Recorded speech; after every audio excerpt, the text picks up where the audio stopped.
Assalamualaikum warahmatullahi wabarakatuh. Bismillahirrahmanirrahim. Alhamdulillahirabbil alamin.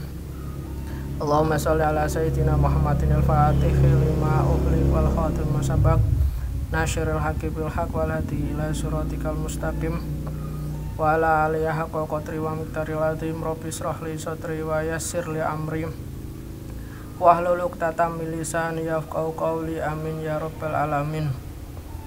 Alhamdulillah, pada kesempatan kali ini kita masih diberi kesempatan oleh Allah untuk mengikuti kajian perkuliahan profesi keguruan BK, yang mana pada kesempatan kali ini kita akan mengkaji tentang kebijakan guru BK khususnya di Indonesia.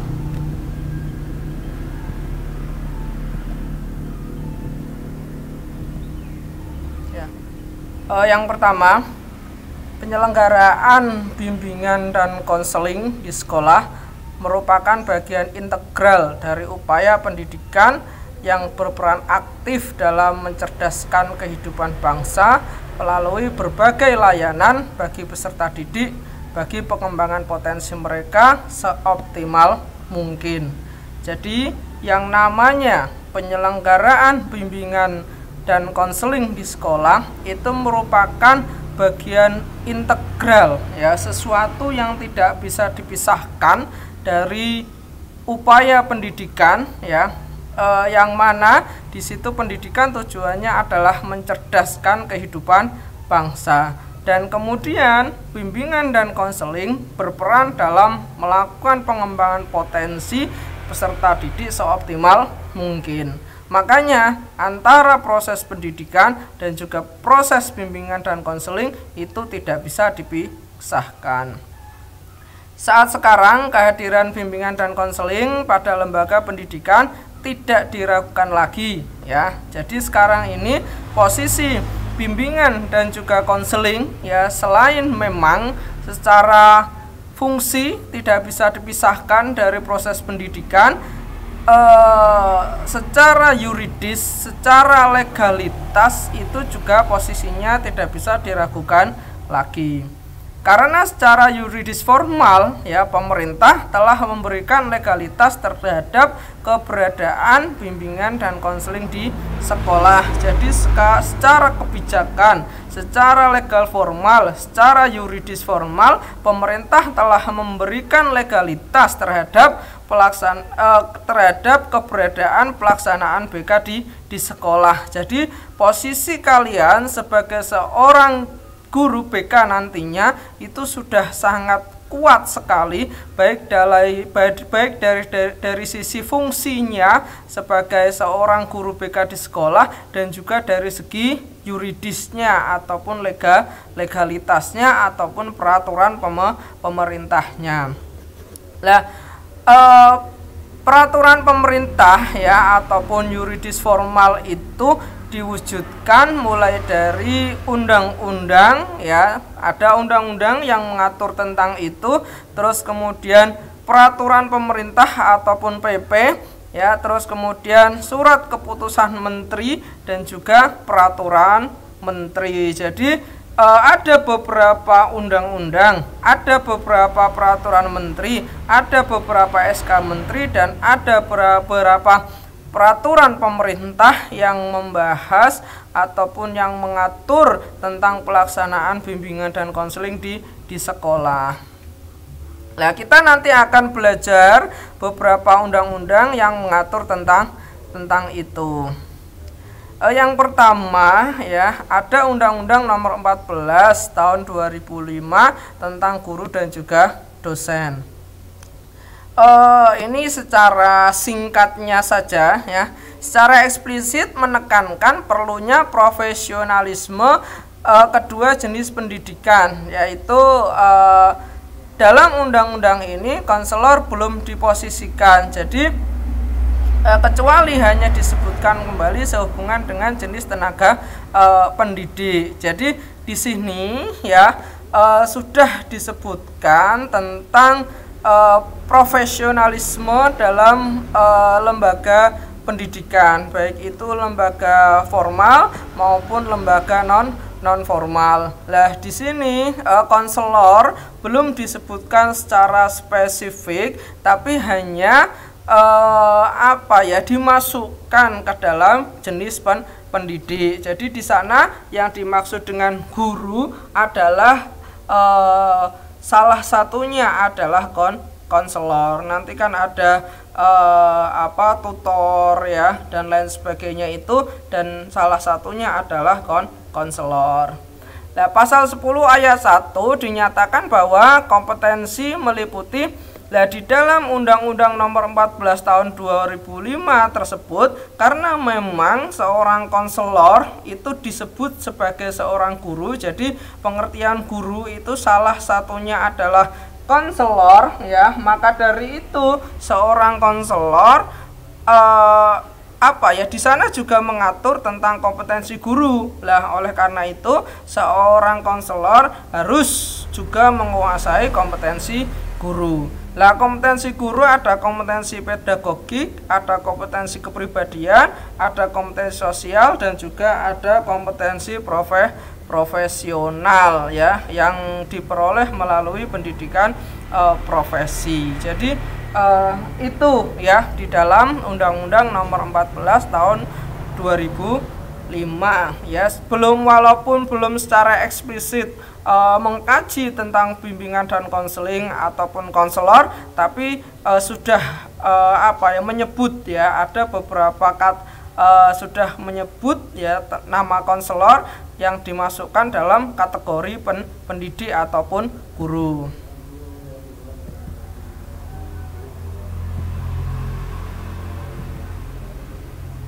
Ya, selanjutnya ya, selain undang-undang tadi ya, itu kan tadi juga mengatur tentang kompetensi ya, yang mana kompetensi konselor ya, juga yang mana kompetensi guru ya juga merupakan kompetensi konselor, karena seorang konselor juga seorang guru. Nah, sedangkan kemudian untuk kompetensi konselor sendiri kemudian dilengkapi dengan Permendiknas Nomor 27 Tahun 2008 tentang standar kualifikasi akademik dan juga kompetensi konselor ya, yang mana di sana mengeluarkan rumusan kompetensi yang harus dikuasai oleh lulusan. Jadi walaupun tadi sudah dijelaskan tentang kompetensi guru yang juga merupakan kompetensi konselor, tapi belum spesifik kepada kompetensi konselor. Kemudian dispesifikkan lagi pada Permendiknas Nomor 27 Tahun 2008 ini, yaitu tentang rumusan kompetensi yang harus dikuasai oleh lulusan guru BK ataupun lulusan sarjana S1 BK. Yang mana di situ jurus kompetensi konselor ataupun kompetensi lulusan BK yang pertama adalah memahami secara mendalam konseling yang hendak dilayani.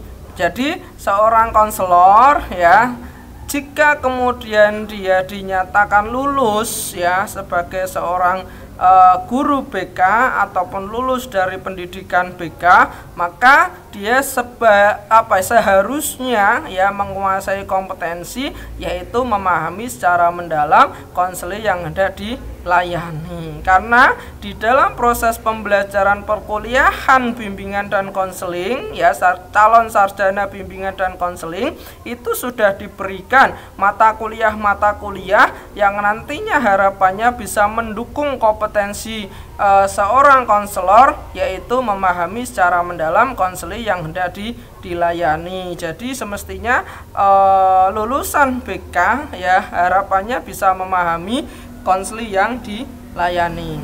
Yang selanjutnya adalah menguasai landasan teoritik bimbingan dan konseling ya. Jadi kompetensi yang kedua ya yang harus dimiliki oleh seorang konselor adalah menguasai landasan teoritik bimbingan dan konseling. Lah di dalam proses perkuliahan itu sudah diberikan mata kuliah yang menunjang kompetensi penguasaan landasan teoritik seperti teori kepribadian, terus kemudian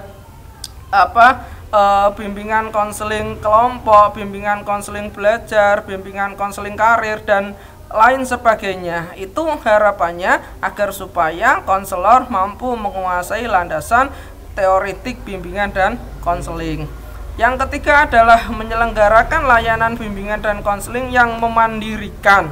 Lah, harapannya seorang lulusan S1 BK itu nanti dia bisa menyelenggarakan layanan bimbingan konseling yang memandirikan.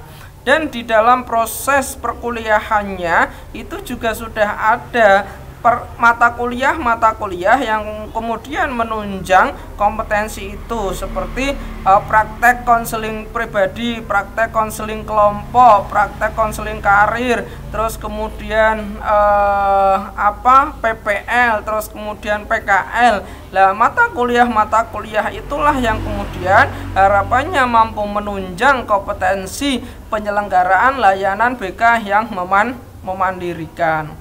Yang keempat adalah mengembangkan pribadi dan profesionalitas secara berkelanjutan, ya. Jadi setelah guru BK setelah mahasiswa BK ataupun alumni bimbingan dan konseling itu lulus dan memperoleh gelar sarjana atau menyandang gelar guru BK, maka dia harus senantiasa mengembangkan pribadi dan profesionalitas, tidak boleh jumawa, tidak boleh merasa cukup. Dia harus selalu mengembangkan diri dengan cara apa? Misalnya mengikuti organisasi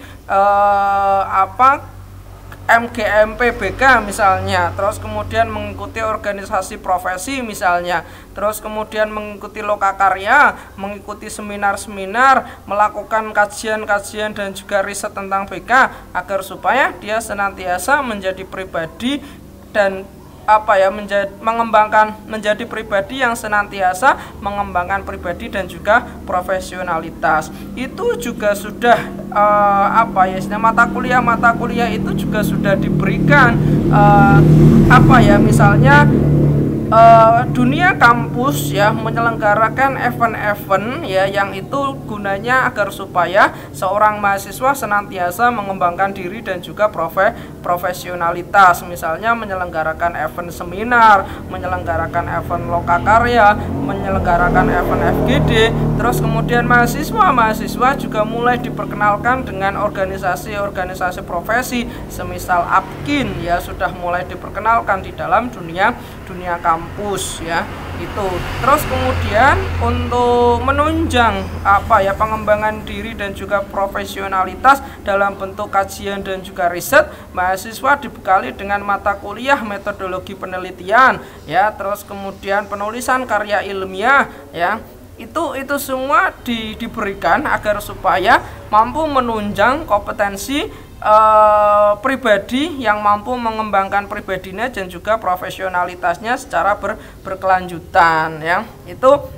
Itu yang perlu kemudian dilakukan ya oleh seorang lulusan ataupun seorang guru bimbingan dan konseling ataupun seorang sarjana bimbingan dan konseling.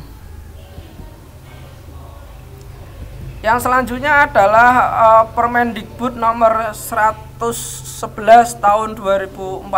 Nah, ini Permendikbud yang luar biasa, ini mengatur tentang bimbingan dan konseling, sangat rinci sekali ya di sana, dan ini menjadi legalitas yang kuat bagi para guru BK dan juga para konselor, karena memang di Permendikbud ini memang khususon membahas tentang bimbingan dan juga konseling ya itu. Jadi harapannya para mahasiswa bimbingan dan konseling ya ataupun BKPI nanti bisa membaca ya secara detail ya isi dari Permendikbud nomor 111 ini tahun 2014 ini. Nanti bisa dibaca lebih rinci lagi, karena ini kita hanya membahas secara umum saja ya, itu sebagai pemantik kita agar supaya bisa mempelajari lagi lebih dalam tentang Permendikbud nomor 111 tahun 2014 ya, atau teman-teman itu menyebutnya Permendikbud triple one ya, ini sakti ini ya, Permendikbud sakti ini ya bagi bimbingan dan konseling ya. Nah, di dalam Permendikbud itu dijelaskan yang pertama, bimbingan dan konseling sebagai layanan profesional pada satuan pendidikan dilakukan oleh tenaga pendidik profesional. Jadi proses bimbingan dan konseling ya pada satuan pendidikan itu harus dilakukan oleh tenaga pendidik yang profesional ya. Di sini yang namanya atau disebut sebagai konselor atau juga bisa disebut sebagai guru bimbingan dan konseling. Nah, di sini seorang konselor adalah seorang yang berkualifikasi akademik sarjana bimbingan dan konseling. Ini perlu dicatat bahwa seorang konselor itu harus berkualifikasi akademik sarjana S1 bidang bimbingan dan konseling. Jadi kalau ada kemudian guru BK ataupun seorang konselor kok tidak dari lulusan bimbingan dan konseling, maka secara legalitas dia tidak diakui berdasarkan Permendikbud nomor 111 tahun 2014 itu. Selain itu ya, telah lulus pendidikan profesi bimbingan dan konseling. Jadi setelah kemudian dia memiliki kualifikasi akademik yaitu sarjana S1 BK, nanti secara bertahap ya dia akan ditingkatkan menuju kepada kualifikasi profesionalnya agar menjadi seorang guru bimbingan dan konseling yang profesional. Nah, syaratnya adalah dengan pendidikan profesi guru bimbingan dan konseling atau konselor atau PPGBK ya. Ini yang agak sedikit kontroversial ya, karena selain PPGBK ya, itu di dalam ada yang namanya pendidikan profesi konselor ya. Jadi terus siapa yang kemudian disebut sebagai konselor yang profesional? Apakah yang sudah mengikuti PPGBK ataukah yang kemudian sudah mengikuti pendidikan profesi konselor? Lah, ini yang kemudian masih debatable ya. Yang alumni dari PPK itu merasa bahwa saya yang kemudian layak layak sebagai seorang konselor profesional. Terus yang alumni PPGBK juga demikian, saya yang kemudian layak menjadi seorang konselor profesional. Tapi untuk sementara ini ya, yang terdapat di dalam undang-undang itu adalah lulusan pendidikan profesi guru bimbingan dan konseling atau PPGBK. Jadi untuk PPK itu memang belum ada undang-undang yang mengatur tentang itu ya. Semoga saja debatable ini nanti bisa segera diatasi lah. Semoga nanti akan muncul undang-undang baru yang mengatur tentang pendidikan profesi konselor atau PPK. Nah, guru bimbingan dan konseling yang bertugas pada satuan pendidikan tetapi belum memiliki kualifikasi akademik dan kompetensi yang ditentukan, secara bertahap ditingkatkan kualifikasi akademik dan kompetensinya sehingga mencapai standar yang ditentukan. Jadi bagi guru ya yang kemudian misalnya belum kualifikasi profesionalnya, maka kemudian nanti lambat laun ya akan ditingkatkan dengan bisa mengikuti PPGBK atau PPK ya. Itu. Nah, sebagaimana yang diatur dalam Permendiknas nomor 27 tahun 2008 tentang standar kualifikasi akademik dan kompetensi konselor, yaitu sarjana S1 dalam bimbingan dan konseling dan telah lulus pendidikan profesi guru bimbingan dan konseling. Jadi konselor profesional adalah seorang sarjana S1 dan juga telah lulus PPGBK atau PPK. BK, itu bisa disebut sebagai profesional. Kalau kemudian masih yang dikuasai masih taraf kompetensi akademik, tidak usah risau ya, nanti lambat laun kompetensi kalian akan ditingkatkan dengan diikut sertakan pendidikan profesi guru bimbingan dan konseling.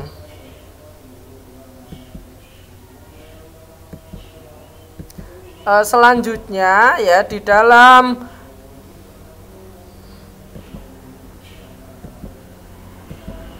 Permendiknas ya, itu nomor 101 tahun 2014 itu ya mengatur ataupun membahas beberapa hal ya. Jadi isi Undang-Undang 111 itu ada beberapa hal. Yang pertama membahas tentang pengertian ya. Jadi di sana ada pengertian BK ya sebagai bagian integral dari pendidikan. Terus ada mengatur tentang layanan BK. Terus pengertian konselor itu siapa, terus guru BK itu siapa, konseli itu siapa, tugas konselor atau guru BK di satuan pendidikan itu bagaimana. Lah itu semua diatur dalam undang-undang itu atau Undang-Undang 111 itu. Terus yang selanjutnya di dalam Undang-Undang 111 itu juga mengatur tentang fungsi dan tujuan bimbingan dan konseling. Terus kemudian yang selanjutnya mengatur asas dan prinsip bimbingan dan konseling ya. Terus yang selanjutnya mengatur prinsip bimbingan dan konseling. Yang selanjutnya adalah mengatur komponen bimbingan dan konseling ya, mulai dari komponen layanan seperti layanan dasar, layanan responsif ya, perencanaan individual dan juga dukungan sistem ya. Di sana juga mengatur masalah bidang layanan ya, misalnya konseling individu ya, misalnya bimbingan pribadi, bimbingan sosial ya, bimbingan belajar dan juga bimbingan karir ya, itu bidang layanan. Terus kemudian ada struktur program BK ya, misalnya BK yang kemudian sifatnya berada di kelas, terus kemudian bimbingan konseling yang sifatnya berada di luar kelas ya, itu juga diatur ya. Terus kemudian yang di kelas itu berapa setiap 2 jam tiap minggu ya. Terus kemudian yang di luar kelas bisa diwujudkan dalam berbagai layanan, misalnya konseling pribadi, konseling kelompok, home visit dan lain sebagainya, itu juga dijelaskan di situ. Terus yang selanjutnya adalah kegiatan dan juga alokasi waktu. Lah kegiatan-kegiatan apa yang kemudian dilakukan oleh guru BK, terus kemudian alokasi waktunya seperti apa ya, terus kemudian rasio siswanya itu seperti apa, misalnya rasionya 150 sampai 160. Lah itu juga diatur dalam undang-undang tersebut. Jadi memang sangat rinci ya di dalam Undang-Undang 111 itu. Terus yang selanjutnya adalah Permendikbud ya, nomor 15 tahun 2018 ya. Ini yang lebih baru lagi. Di sini membahas tentang pemenuhan beban kerja guru, kepala sekolah dan juga pengawas. Karena memang di sini juga membahas tentang beban kerja guru dan konselor juga merupakan guru ya, maka konselor juga masuk di dalam pembahasan undang-undang ini. Nah, itu ada beberapa pasal yang kemudian mengatur ini secara umum aja.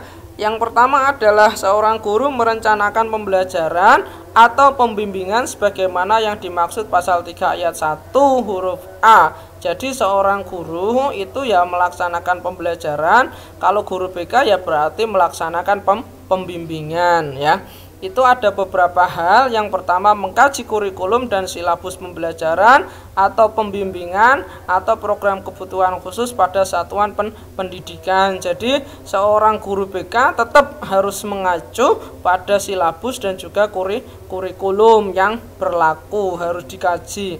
Terus yang selanjutnya adalah pengkajian program tahunan dan juga semester. Guru BK juga harus senantiasa melakukan kajian terhadap prota dan juga promes ya. Terus yang selanjutnya adalah pembuatan rencana pelaksanaan pembelajaran atau pembimbingan sesuai standar proses atau rencana pelaksanaan bimbingan. Jadi harus membuat yang namanya RPP ya kalau untuk guru. Kalau untuk guru BK berarti ya rencana pelaksanaan layanan atau RPL ya, itu harus membuat ya seorang guru BK.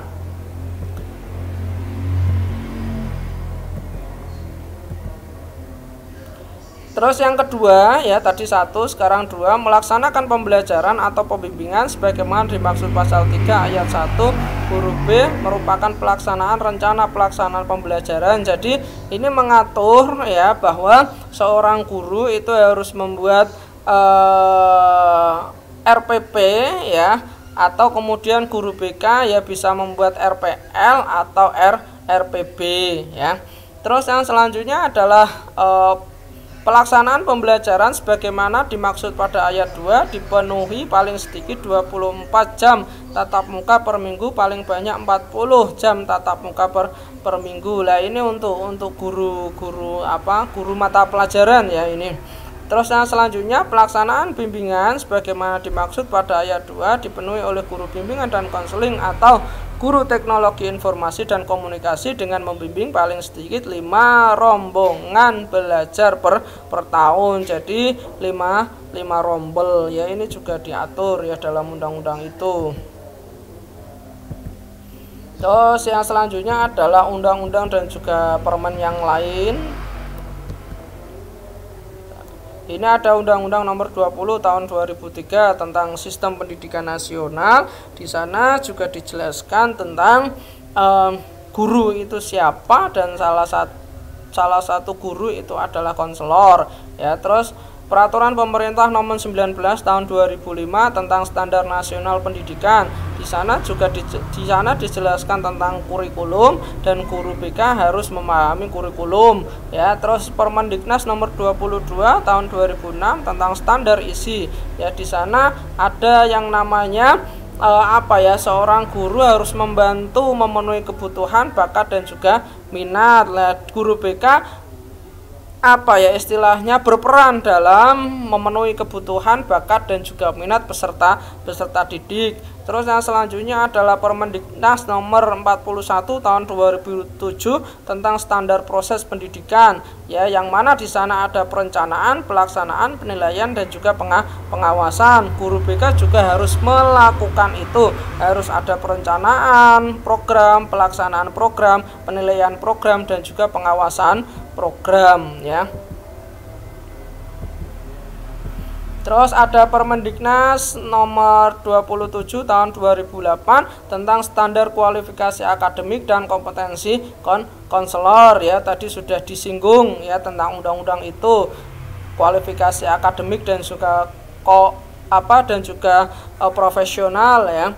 Terus yang selanjutnya Permendiknas Nomor 24 Tahun 2007 tentang standar sarana prasarana. Jadi standar sarana prasarana ruang BK itu seperti apa, itu juga dikaji dalam Undang-Undang Permendiknas Nomor 24 Tahun 2007. Terus yang selanjutnya adalah Permendiknas Nomor 16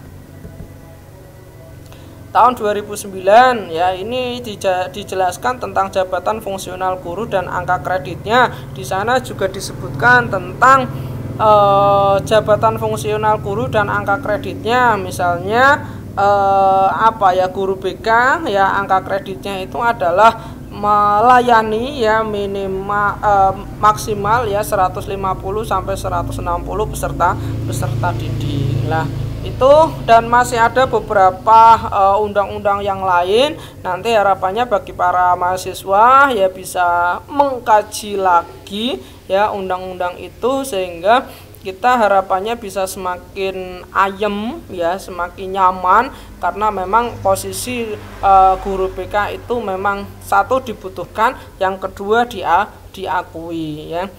Itu saja yang bisa disampaikan ya pada kajian kali ini. Marilah kita akhiri ya kajian kali ini dengan bersama-sama membaca hamdalah. Dari saya cukup sekian. Wa muwaffiq ila aqwamit thoriq. Assalamualaikum warahmatullahi wabarakatuh.